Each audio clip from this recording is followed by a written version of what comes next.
Alguém imagina que o espontaneísmo individualista do mercado vai algum dia oferecer respostas para esse tipo de coisa?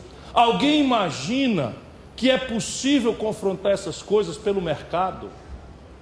Ou alguém imagina, falando em linguagem do mercado, que é possível uma nação ter produtividade equivalente aos nossos competidores com essa montanha de doenças medievais infelicitando a vida do nosso povo? Falei logo na caricatura, mas eu queria saber se alguém acredita que nós vamos educar nossas crianças e jovens pelo espontaneísmo individual do mercado, num país em que 78% da população ganha menos de 3 salários mínimos. É possível imaginar que o mercado de educação vai emancipar o povo brasileiro, nossos jovens, com uma educação minimamente qualificada? Isso não existe. Mas vamos à questão econômica. É imperativo que se entenda a necessidade de ser nacional o projeto por uma circunstância muito prática, muito óbvia, que eles se recusam a refletir quando a gente critica. E é derivada de uma pergunta muito simples. As condições de empreender, de produzir, de trabalhar, de ter emprego, de pagar impostos, essas condições de empreender são globais? É uma resposta muito contundente. Não, as condições de empreender seguem sendo dramaticamente nacionais e, mais recentemente, por tudo quanto está acontecendo a partir de iniciativas norte-americanas, especialmente depois da crise de 2008, por todo o experimento sofisticado, impressionante da China ou dos seus satélites avizinhados no Oriente, de Singapura, do Vietnã, da Coreia do Sul. O que está acontecendo hoje na Europa? As condições de empreender são dramaticamente, cada vez mais nacionais, não são globais.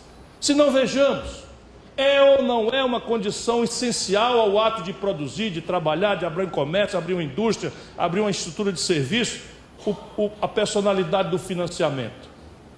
Não só o preço do financiamento, que é a taxa de juros, mas a personalidade ela mesma. Sabe como nasceu a Apple? Sabe como nasceu o Google? Sabe como nasceu o Yahoo? Sabe como nasceu a Microsoft, para ficar apenas empresas muito conhecidas do mundo, com um negócio que nem sequer a expressão em português nós temos, chamado Venture Capital.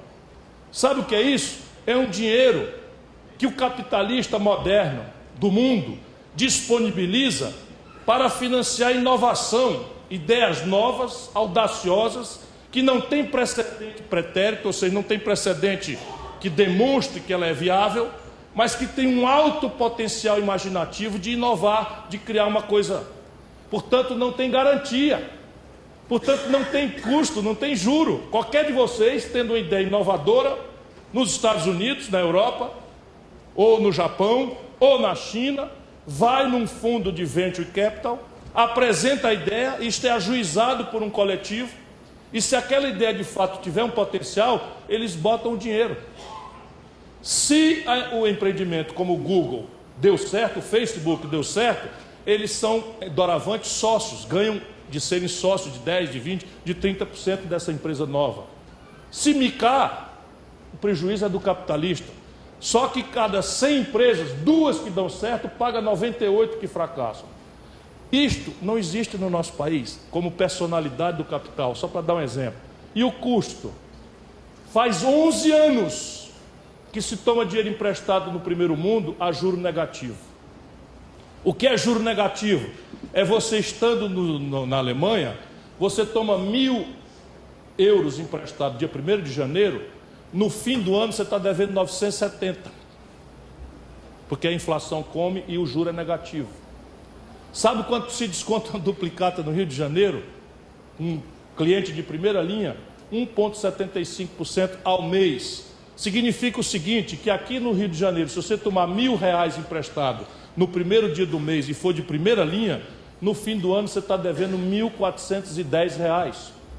Bota para competir quem se financia a juro negativo com quem se financia a juros maiores do mundo, e essa competição desintermediada pelo mito neoliberal simplesmente destrói quem se financia assim. A condição de empreender, de produzir, de trabalhar, de ter um comércio, de prestar serviço, é uma variável direta do nível de sofisticação tecnológica praticado. Ou ninguém, ou alguém aqui duvida?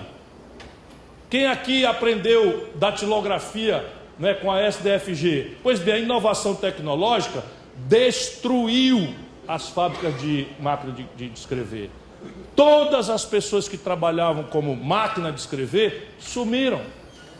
E isso quer dizer concretamente que todos os celulares que estão nesse ambiente, eles derivam de uma que nós brasileiros estamos portando, nós brasileiros pagamos, todo o nosso dinheiro que pagou por um celular foi bater no estrangeiro.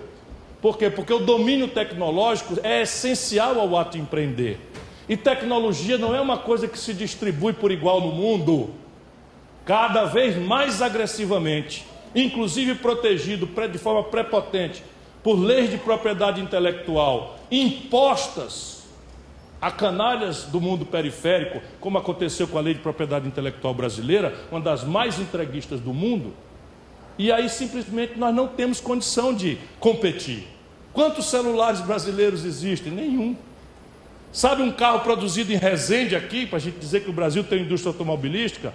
Hoje, 80% do valor econômico de um carro produzido no Brasil vem do estrangeiro. Toda a parte rica do carro, a mecatrônica, a informática embarcada, a transmissão eletrônica, tudo isso vem do estrangeiro. Nós estamos aqui apenas agregando aquilo que não tem mais valor agregado, que não é importante, que é volume e que não interessa tanto. E, portanto, se o domínio tecnológico não é global, há de ser nacional a compreensão do desenvolvimento e do ato de empreender. E, por fim, algo que vai fazer, já começou o planeta Terra tremer, é a questão de escala. Diz a questão da escala do tamanho do empreendimento e da capacidade de volume de bens ou serviços que o empreendimento de vanguarda globalizado tem como característica. E isso não é global. Na China, você produz numa fábrica em Shenzhen de calça jeans 1 bilhão de unidades por ano. 1 bilhão de calça jeans numa fábrica. Quanto custa o pano para essa fábrica? Muito mais barato do que para as pequenas. Quanto custa os outros elementos, os botões, os ilhoses, etc. Muito mais barato. E quanto precisa ganhar essa fábrica por unidade? Meio centavo de dólar. Porque vende 1 bilhão de meio centavo de dólar e tem a lucratividade. Na prática, sim, é muito simples. Uma calça feita em mega escala chega mais barato do que custa produzir a mesma coisa em pequena quantidade. Simples assim. Lá na Sulanca de Caruaru, em Pernambuco, tem-se uma informalidade absoluta.